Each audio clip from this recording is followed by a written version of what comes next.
up 3-2. Benjamin, here is the ultimate test for Jan. He now has lost a couple games. He's playing a King's game. I was about to say, can he rebound or is he going to tilt? He's going for, I need to win right now. Exactly, yeah. Well, this is also what he played against me in Title Tuesday this week when he was in a must-win situation in the last round. We see Magnus repeating. I think this is also what Magnus played against Hikaru Nakamura in Norway chess. Jan going for a knight of 2. He's still playing super quickly, so perhaps he's looked at this before the match. And Jan, he returns to openings from his childhood, right? These King's Gambits. He plays the French defense as black. He's not afraid to play offbeat lines. But the problem with this particular opening is White's King is in the center. Rook G8 earned an exclamation point going to the open file. Maybe there's Rook G3 to come. And it just feels like Black is the one having the fun, at least for the time being. Exactly, yeah. Black has easy development. The bishop cannot move out. The pawn on e4 is tender. So, I don't know. It feels like this King's Gambit has backfired quite a bit. I remember also in Norway chess when Hikaru tried the King's Gambit against Magnus. Magnus was not in trouble for a single moment in the game. He knows quite well how to tackle it. Look at this position. The g2 pawn is loose, so the bishop on f1 can't develop. The e4 pawn is attacked and also pinned, so not only will there be tactics on the square, and he was queen of b3. I'm still liking the look of rook to g3, because that also threatens knight takes d4 here. I just said it earlier, but now it carries an additional threat. Rook e3 check's going to hurt. This looks like another potential one-sided game for Magnus. I think if he just goes on the offensive, Jan is going to be hurting.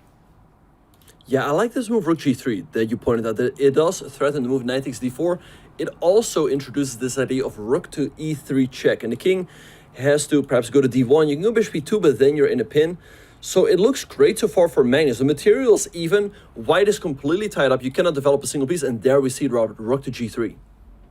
It's so unfortunate for Jan. He's pinned along the third rank. His king is stuck in the center. And when I mentioned rook g3 several moves ago, it's just because that pawn is up on h4.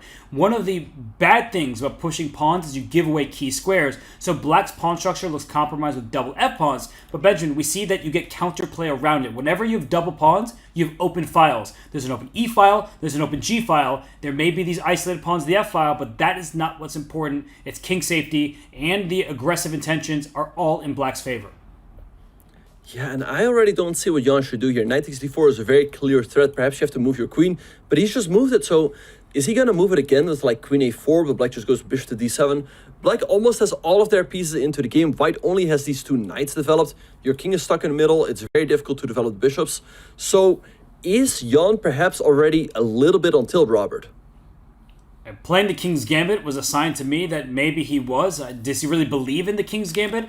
That's another question. But against Magnus Carlsen, I would not be playing such a risky opening. It's backfiring completely. As you mentioned, the pin on the third rank, if the queen moves, I don't even know where he moved to. If the queen goes to c2, for example, then knight d5 into e3 is just another idea that I could go for. The pawn on e4 is pinned, and oh my goodness, this looks miserable. This looks super tough for Jan, and what really indicates that he is struggling here is the clock. Usually Jan is up on time, but now he's almost down 1.5 minutes on the clock. He goes knight to f3, hanging the pawn on e4. Can Magnus just take it? I actually like this decision. He's going to swap knights, I believe, and then he's going to try to tuck his king away. There's not another check in the position, but look at Magnus go. Bishop e6, giving up b7. He doesn't care about a single pawn. He wants to go after that white king. So Benjamin, it's all about timing, and b7 should not be captured. And look at this variation, Robert. If Magnus grabs his pawn on b7, Magnus wants to go rook b8, attacking the queen. And if you take on c7, there's rook takes b2. And if you take the rook, there's queen e3, checkmate. So Magnus for sure cannot take this pawn, but then where is he going to go with the queen? That is such a beautiful line. If you can't take on b7 because a tactic is the rook takes b2 check, then you probably just have to move your queen to d1. No, he plays bishop to c4. I want to take and play knight e5, but I'm not sure if it works. It probably does.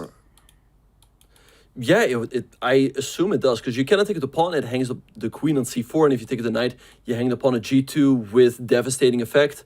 So what do you do? Queen b5, but maybe then just c6 followed by knight d3 or something. Yeah, that looks crushing, Robert.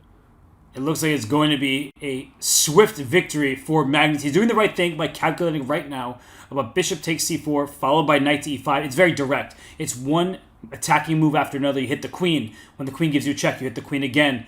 Oh, he castles queenside instead, and I can hardly blame him. Knight e5 still a threat. The white king, not very safe at all. This looks terrible for white. Rook to g8 is coming, attacking the pawn on g2. Jan still has not completed his development, and his king is super weak on f2, so the king's gambit has backfired tremendously.